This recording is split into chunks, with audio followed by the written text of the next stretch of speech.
નમસ્કાર, આપ જોઈ રહ્યા છો નેશન પ્લસ ન્યૂઝ. હું છું આપની સાથે હેતલ ભગત. રાષ્ટ્રીય સ્વયંસેવક સંઘ વડોદરા વિભાગ દ્વારા સંઘના આગામી શતાબ્દી વર્ષે 5 કાર્યો કરવામાં આવશે.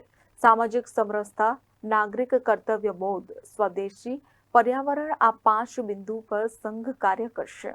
રાષ્ટ્રીય સ્વયંસેવક સંઘ વડોદરા વિભાગ દ્વારા સંઘના આગામી શતાબ્દી વર્ષમાં કાર્ય વિસ્તાર માટે વિભાગ કાર્યકર્તાઓના એકત્રીકરણનું આયોજન કરવામાં આવ્યું હતું. આ પ્રસંગે વિભાગ સંઘ ચાલક વિનયભાઈ ભોંસીકર, વિભાગ કાર્યવાહક મનસુખભાઈ પટેલ ઉપસ્થિત રહ્યા હતા. આ કાર્યક્રમમાં 1000થી વધુ સ્વયંસેવકોએ ઉપસ્થિત રહીને વ્યાયામ, યોગ અને સંધિ ગીતનું પ્રાત્યક્ષિત કરવામાં આવ્યું હતું. આ અવસર પર સહસર કાર્યવાહ અલોક કુમારે માર્ગદર્શન આપ્યું હતું. સંપર્કે સહયોગ થશે, દીપ દીપને પ્રગટાવીને મંડળ વસ્તી પૂર્ણ થશે. ઉજ્જવલ આકાશેથી મળશે જ્ઞાન, શૌર્ય, અમૃત વાણી. સ્વર્ણિમ ક્ષણ છે આવી, આજે સંઘ શતાબ્દી આવી. સ્વર્ણિમ ક્ષણ છે આવી, આજે સંઘ શતાબ્દી આવી. સુપ્ત શક્તિને સક્રિય કરીને રાષ્ટ્રીય ભાવ જગાવીએ. નાત જાતના ભેદ ભૂલીને સમરસ સમાજ કરીએ. સજ્જન શક્તિના સંગાતે સમર્થ સમાજની વાણી. સ્વર્ણિમ ક્ષણ છે આવી, આજે સંઘ શતાબ્દી આવી. સ્વર્ણિમ ક્ષણ છે આવી, આજે સંઘ શતાબ્દી આવી. વ્યર્થ વિમર્શોને તોડીને ભારતનો જયકાર થશે. કેશવ માધવ પ્રેરક છે ત્યાં સંસ્કૃતિનો જય ઘોષ થશે. નિત્ય સાધના સિદ્ધિ આપી સંઘ કાર્યને વિસ્તારી. સ્વર્ણિમ ક્ષણ છે આવી, આજે સંઘ શતાબ્દી આવી. સ્વર્ણિમ ક્ષણ છે આવી, આજે સંઘ શતાબ્દી આવી. કાર્ય વિસ્તાર સંકલ્પ તણી ઉઠી રહી છે સર્વાણી. સ્વર્ણિમ ક્ષણ છે આવી, આજે સંઘ શતાબ્દી આવી. સ્વર્ણિમ ક્ષણ છે આવી, આજે સંઘ શતાબ્દી આવી. સ્વર્ણિમ ક્ષણ છે આવી, આજે સંઘ શતાબ્દી આવી. तो मैंने कहा जी परमिशन तो नहीं, पूछ लीजिए आप इनसे किसी से। उसने कहा कि ये मुझे समझाने की बात है कि नौजवान बच्चे हैं परंतु जान हथेली पर रखकर काम कर रहे हैं, इनमें से कोई इफेक्टिव हो सकता है। और आप कैसे लाते हैं, क्या ट्रेनिंग देते हैं, कैसे सिखाते हैं, क्या परमिशन ली? मगर परमिशन तो नहीं ली है। कोई घर ऐसा नहीं होता ऐसा परमिशन दे। सब आग्रह पूर्वक माता पिता को समझा बुझा के आए हैं कि हमें थोड़ा काम करने दीजिए, कल को किसी पे भी आपत्ति आ सकती है। परमिशन तो नहीं मिलेगी परंतु आते हैं। ट्रेनिंग क्या देते हैं? तो मैंने 2-3 से बुलाए, मैं सुनो आपको क्या ट्रेनिंग दी गई थी कोरोना काल में सेवा की? उन्होंने कहा मेडिकल साइंस के विषय में हम कुछ नहीं जानते। मैं बीकॉम का विद्यार्थी हूँ, एक कोई बीटेक का था, एक बीसीए कर रहा था। तो फिर कैसे करते हैं आप? उसने कहा करने वाले यहाँ पर डॉक्टर हैं, फीमेल हेल्थ वर्कर हैं। हमने धीरे धीरे ड्रिप लगाना, मेडिसिन देना, थोड़ा मसाज करना, समय का पालन कराना, खाना खिलाना, सहारा देकर बहुत अशक्त है तो शौचालय तक ले जाना, ये सब काम हमने सीख लिए हैं। तो फिर उनके सामने प्रश्न आ गया कि यहाँ आने की प्रेरणा किसने दी है आपको, क्यों आए आप यहाँ पर? केवल आरएसएस के सदस्य होने से आ गए क्या? तो फिर उस संघ ने कहा जी सदस्य तो मैं ही नहीं, संघ में तो कोई पावती कटती ही नहीं सदस्यता की। तो हम तो शाखा में जाते थे, शाखा में बताया गया कि भारत के सब वासी हम आपस में भाई भाई हैं, कोई संकटकालीन स्थिति में सबको परस्पर सहयोग करना चाहिए, ये भावना हमें बताई गई और बस आ गए।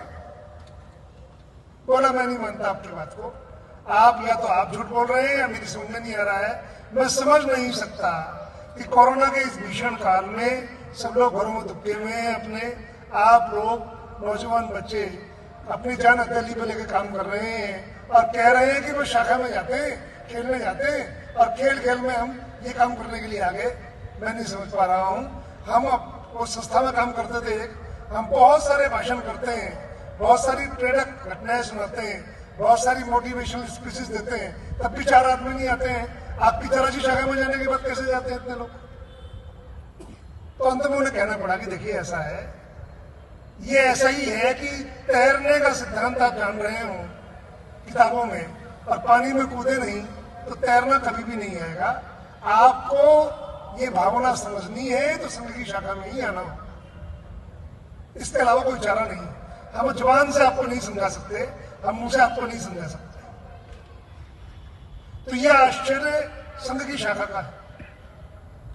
पूरे देश भर में स्वयं सेवक कई जगह तत्पर रहते हैं। वायनाड की घटना हुई अभी बिल्कुल केरल के अंदर एक जल प्लावन हुआ, पहाड़ खिसक गया पूरा, बहुत दुखद घटना हुई। स्वयं सेवक पास ही थे, बहुत शीघ्र अभी तक टेलीविजन में आना बंद हो गया वायनाड, राजनेताओं के दौरे भी संपन्न हो गए वहां पर, सेवा प्रदाता संस्थाएं भी वहां पर चली गई, सब दौरा करके आ गए। परंतु अभी तक भी पुनर्वास के लिए कोई प्रयत्नशील है तो अपने स्वयंसेवक किसी न किसी संस्था के माध्यम से वहां पर अभी भी कार्यरत है। जब तक समस्या का पूरा निवारण नहीं हो जाता स्वयंसेवक उसको छोड़ते नहीं। ये सब कहाँ सीखते हैं? ये हम शाखा में से। उससे पहले भी मैं रांची केंद्र था मेरा, रांची में जब हम बहुत बड़े शिखर जी के दर्शन करने गए, जैन तीर्थ है बहुत बड़ा, तो गिरिडीह जिला है, जब गाड़ी से जा रहे थे तो एक स्थान पर स्वयंसेवकों ने कहा कि रुकिए, गाड़ी रोकते हैं। फिर मुझे बताना शुरू किया कि आलोक जी ये जो स्थान यहाँ पर है जहाँ आप खड़े हैं, यहाँ से 50 किलोमीटर दूर बाईं ओर सघन वन है, कोई सड़क नहीं मिलेगी और न दाहिनी ओर मिलेगी। और ये सबसे अधिक नक्सलाइट का क्षेत्र था, शाम होने के बाद कोई गुजर नहीं सकता था। ऐसे ही बिहार में कई क्षेत्र थे, उड़ीसा में कई थे, मध्य प्रदेश में कई थे, छत्तीसगढ़ में कई थे। कुल मिलाकर 126 जिलों में ऐसी स्थिति थी कि समानांतर सरकारें थी। उन सरकारों में यही समझाया गया कि आप लोग अपने अधिकारों के प्रति लड़िए और बंदूक उठाइए। और परिणाम क्या हुआ उसका? अराजकता फैल गई, नक्सलवादी आंदोलन से वो सारा समाज पिछड़ गया। वर्षों तक शिक्षा नहीं हुई, वर्षों तक प्रगति नहीं गई। परंतु इस सब में देश भर में संघ के स्वयंसेवक मौन नहीं रहे, मूक नहीं रहे। इन सब में जितने स्वयंसेवक भिन्न भिन्न संस्थाओं में कार्यरत थे, सबने अपना काम जारी रखा और हमेशा सकारात्मक संदेश दिया कि अपनी बात कहने में कोई बुराई नहीं, अपने अधिकारों को बताने में कोई हर्ज नहीं, परंतु ये बंदूक की भाषा, हिंसा की भाषा ये अच्छी नहीं है, इससे नुकसान ही होगा। इसके कारण हमारे बहुत स्वयंसेवक को उन्होंने मारा भी, हमें उत्साहित भी किया, बंदी भी बनाया, बहुत नुकसान किया विचार परिवार के संगठनों का। और उसके बावजूद भी स्वयं स्वयंसेवकों ने नक्सलाइट मूवमेंट के विरुद्ध, नक्सलवादी आंदोलन के विरुद्ध हमेशा विरोध किया। ये ठीक नहीं है, ये रास्ता ठीक नहीं है। दुर्भाग्य से देश में बहुत कम लोगों ने नक्सलवाद का विरोध किया, कुछ डर के मरे और कुछ चुप रहे। परंतु उसका परिणाम क्या हुआ? धीरे धीरे स्वयंसेवकों का परिश्रम रंग लाया, स्वयंसेवकों के किए कार्य रंग लाए और एक दिन आज उसी गिरिडीह जिले में आप रात 9-10 बजे भी गुजरिए, कोई अपराध नहीं होता। चाहे असम में जाइए, पश्चिम सिंहभूम में जाइए, छत्तीसगढ़ बस्तर जाइए, बहुत कम इलाकों में थोड़ा सा नक्सल बचा है। इस सब में काम खड़ा किया। अपने संसदों ने ध्यान में आया कि नॉर्थ ईस्ट पूर्वोत्तर जो है, पूर्वोत्तर में अलगाववादी आंदोलन बहुत है। आज मिजोरम अलग करो, आज नागालैंड अलग करो, आज अरुणाचल अलग करो, ये आंदोलन बहुत थे। उन आंदोलनों में क्या करना? तो संसदों ने प्रयत्न किया कि केवल थोड़ी सी भूल है, समझाने की जरूरत है, वो भी पुराने हिंदुस्तान का हिस्सा है, ये भी हिंदुस्तान का हिस्सा है, दोनों अलग अलग नहीं है। ये तो अंग्रेजों ने बीच बोए हैं कि उनको अलग समझाया गया। उन्हें समझाया गया कि आपकी शक्ल सूरत यहां से नहीं मिलती। संसदों ने इतिहास खोजा, आजादी की लड़ाई में नॉर्थ ईस्ट का योगदान क्या था खोजा गया। पता चला अरुणाचल के लोगों ने भी आजादी की लड़ाई में हिस्सा लिया, काले पानी की सजा काटी, मणिपुर ने भी, मेघालय ने भी, मिजोरम ने भी। फिर पुराने संबंध खोजे गए तो ध्यान में आया कि लगातार इस भारत का और उस भारत का संबंध हजारों वर्षों का है। इस बात को उजागर किया गया और साथ साथ हजारों छात्र इस वाले भारत के हिस्से में आकर पढ़ाई करते रहे, छात्रावासों में रहे और ये सीखते समझते रहे ये भी हिंदुस्तान है, वो भी हिंदुस्तान है। व्यक्ति समाज का संगठन करेंगे और संगठित समाज पहले देश को आजाद करेगा और आजादी के बाद देश का पुनर्निर्माण करेगा। इसी आधार पर संसदों ने काम किया और उस दौरान देश में चल रहे सब आंदोलनों में स्वयंसेवकों की भागीदारी थी। संघ स्थापना के बाद देश में दो बड़े आंदोलन हुए। सविनय अवज्ञा आंदोलन, जिसको हम गुजरात के लोग बहुत अच्छी तरह समझते हैं, दांडी यात्रा हुई थी, और दूसरा भारत छोड़ो आंदोलन। दोनों पूज्य गांधी जी के नेतृत्व में हुए। दोनों में संघ ने दो सरसंघ चालक हुए। डॉक्टर हेडगेवार जी, वो स्वयं भी जेल गए, 9 महीने का सश्रम कारावास हुआ। और दूसरे आंदोलन में गोलवलकर जी सरसंघ चालक थे। तो सभी को आंदोलन में भाग लेने के लिए प्रेरित भी किया, अधिकृत रूप से कहा भी। और संसदों ने वो सब काम किए जो इस देश की आजादी के लिए जरूरी काम थे। और इतना ही नहीं हुआ, आजादी के बाद यही स्वयंसेवक नहीं रुके। दादर नगर हवेली का आंदोलन हो, गोवा मुक्ति का हो, हैदराबाद मुक्ति का हो, इसमें भी संसदों की उल्लेखनीय भागीदारी रही। इतने में नहीं रुके। जब देश का विभाजन हुआ तो विभाजन में बहुत बड़ा भारत धर्मी समाज उस तरफ से इस तरफ आया, और जो समाज आया वो समाज का सहयोग करना, उस समाज को इस समाज के साथ एक रस करना, ये भी बहुत आवश्यक था। और इसलिए संघ के संसदों ने उसमें भी अपना योगदान किया। इसी तरह से चाहे कश्मीर के अंदर कबायलियों का हमला हो, चाहे 62 का युद्ध हो, चाहे 65 का युद्ध हो, चाहे 71 का युद्ध हो, सब युद्धों में आम नागरिक की तरह स्वयंसेवकों ने भी बढ़ चढ़कर सेना का और देश में जो भी आवश्यक काम थे सभी में अपना योगदान किया। और तो और इन्हीं बातों से प्रसन्न कह लीजिए, इन बातों को देखते हुए 63 के युद्ध में अपने देश के प्रधानमंत्री जी जवाहरलाल नेहरू जी ने संघ को अधिकृत रूप से 26 जनवरी के कार्यक्रम में हिस्सा लेने के लिए आमंत्रित किया। और हमारे स्वयंसेवक संभवतः शायद 3000 की संख्या में बाकायदा जिस तरह परेड में भाग लेते हैं, संचलन में भाग लेते हैं, इस तरह 26 जनवरी की परेड में हिस्सा भी लिया। सत्य है ऐतिहासिक। ये सब काम संसदों ने किया। शाखाएं हमारी बढ़ती गई और आज देश भर में लगभग 60,000 से अधिक शाखाएं दैनिक चलती हैं। पूरे विश्व भर में प्रतिदिन होने वाला, रोजाना होने वाला इतना बड़ा काम शायद ही कोई हो। और इसके साथ साथ इतने तक ही सीमित नहीं स्वयंसेवक, और आगे बढ़ गए। सप्ताह में एक दिन की शाखा, जिसे मिलन बोलते हैं, और मास में एक दिन का संघ के नाम पर एकत्रीकरण, इसे मंडली बोलते हैं, ये सब लगा ली जाए तो लगभग आज भी भारत के 6.5 लाख स्थानों में से, ग्रामों में से 1 लाख से अधिक में सीधा स्वयंसेवक कोई ना कोई कार्य कर रहे हैं।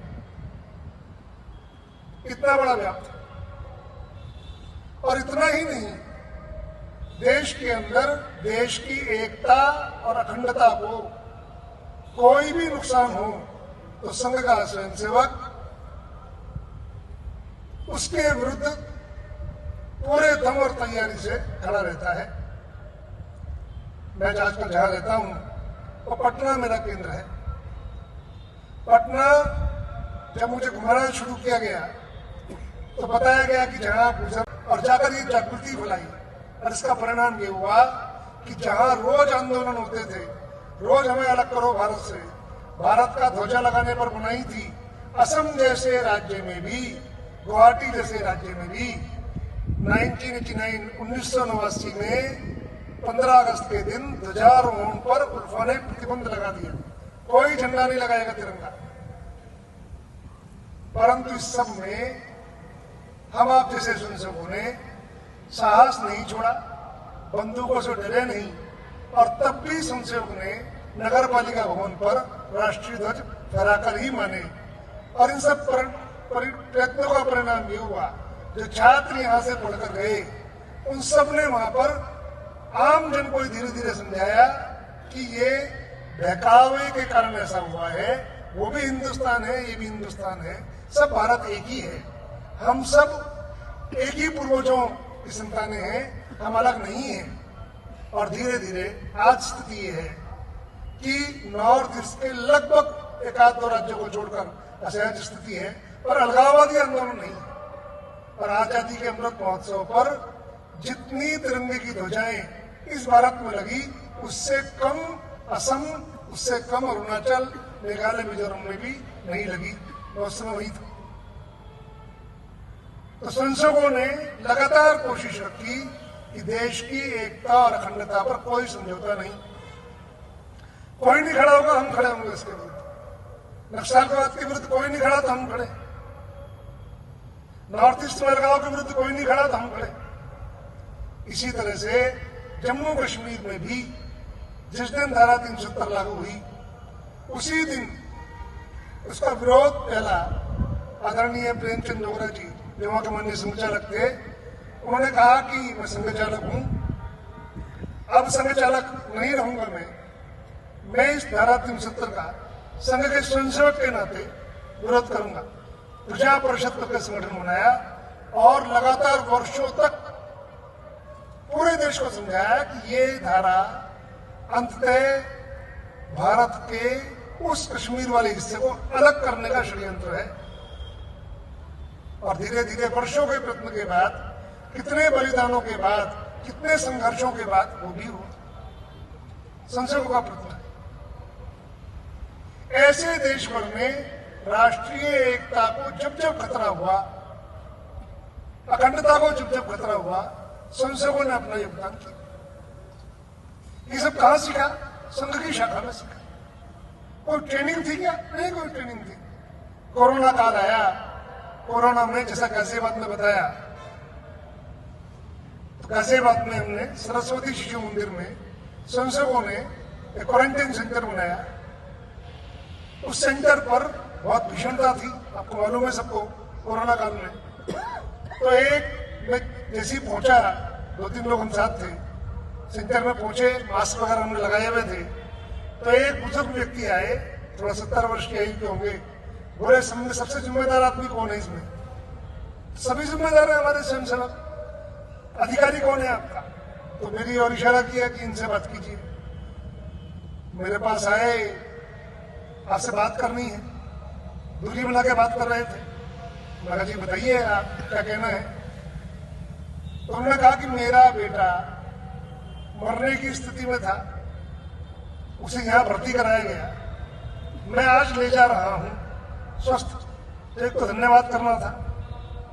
दूसरा मेरा प्रश्न है, ये जो स्वयंसेवक, ये जो उसने वॉलंटियर बोला, ये आपके लगे हुए हैं, इसे 20, 21, 22, 23, 24 साल के बच्चे हैं, क्या इनके घर वालों ने क्वारंटाइन सेंटर में मरीजों की सेवा की परमिशन दी? तो हमारे लिए तो यह प्रश्न अजीब था। कोई आपसे कहे कि आप परमिशन लेके आए क्या यहाँ पर? एक बूढ़ी माता थी और दुर्दैव से उनकी आंखें भी चली गई, पर भगवान की भक्त थी और गणेश जी की बहुत पूजा करती थी। कथाओं में है तो कहते हैं उनकी निश्चल भक्ति भावना से भगवान गणेश प्रसन्न हो गए और भगवान गणेश ने उन्हें दिव्य दृष्टि भी दी और कहा कि मैं तुम्हारे सामने प्रकट हूं, वरदान मांगो। तो माता बड़ी प्रसन्न हुई और माता ने कहा कि बस एक ही वरदान चाहिए। गणेश जी ने कहा मैं वरदान देने के लिए तत्पर हूं, एक वरदान ही देना है, बताइए आप। तो उन्होंने कहा कि मैं अपने पौत्र को चांदी की चम्मच से दूध पिलाते हुए सुख का अनुभव करूं, ऐसा वरदान दीजिए। अभी वरदान तो एक ही लाइन का था कि अपने पौत्र को, यानी पोते को, ग्रैंडसन को चांदी की चम्मच से दूध पिलाते हुए अनुभव करूं, यानी करूं ऐसा मैं। अब भगवान ने तथास्तु बोल दिया कि ठीक वरदान। अब जैसी तथास्तु हुआ तो एक साथ बहुत सारे परिवर्तन हुए। चूंकि माता का तो पति का ध्यान बहुत पहले हो गया, संतान कोई थी नहीं और उम्र बहुत ज्यादा थी, तो पहले तो आंखें लौटाओ, आंखें लौटाने के बाद उनको पुनः शादी की आयु में करो, जवान करो, उसके बाद उनका विवाह करो और विवाह करने के कई वर्ष बीतने के बाद संतान उत्पन्न होना और संतान बड़ी होना, बड़ी होने के बाद उसका विवाह होना संतान का और उसके बाद उसको पौत्र होना।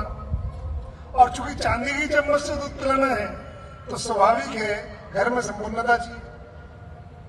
तो एक साथ माता ने अपना यौवन मांग लिया, अपना पति मांग लिया, अपना बेटा मांग लिया, अपने बेटे की शादी अपने आंखों के सामने देख ली, अपना पति मांग लिया, पौत्र मांग लिया और घर में धन वैभव भी मांग लिया। तो रंगाहरि जी कहते थे माता का, बूढ़ी माता का वरदान ऐसा ही अपनी शाखा भी है, ऐसा वो कहते थे।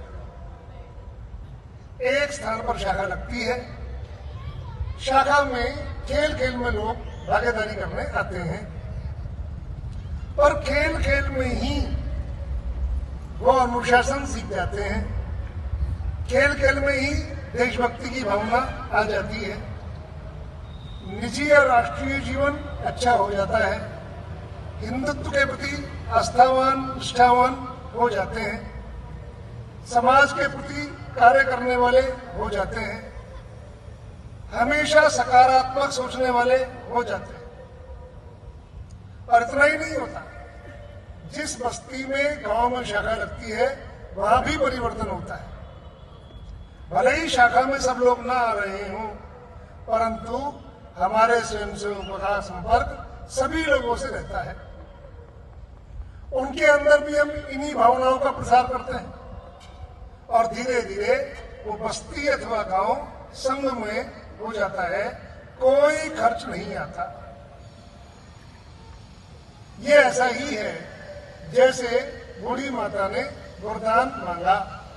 एक वरदान में जैसे माता ने सब कुछ प्राप्त कर लिया, ऐसे ही एक शाखा चलते ही वहां पर बहुत सारे परिवर्तन हो जाते हैं। जब देश संघ शुरू हुआ, शुरू होने के बाद पहला संकल्प देश की आजादी का था। राष्ट्रीय स्वयंसेवक संघ द्वारा જે આવતા વર્ષે શતાબ્દી વર્ષ એટલે 100મું વર્ષ આપણે ઉજવવા જઈ રહ્યા છે, તો એ નિમિત્તે જે અલગ અલગ કામો કરવાના છે, તો એના માટે વધુ લોકો કામે લાગે, સહયોગ આપે, એ હેતુથી વડોદરા વિભાગ, એનો મતલબ વડોદરા મહાનગર આવે, વડોદરા જિલ્લો આવે અને છોટાઉદેપુર જિલ્લો આવે, આ 3 જિલ્લામાંથી જે કાર્યકર્તા છે એટલે જે શાખામાં જાય છે અને એમને નાની મોટી કંઈ પણ જવાબદારી છે, એવા લગભગ 1000 જેટલા કાર્યકર્તાઓ વડોદરા ખાતે ભેગા થયા હતા. અને અહીંયા રાષ્ટ્રીય સ્વયંસેવક સંઘના અખિલ ભારતીય સહસરકાર એવા આલોક કુમારજી, એમનું એ પોતે અહીંયા આવ્યા હતા અને બધાને ઉદ્બોધન કર્યું હતું.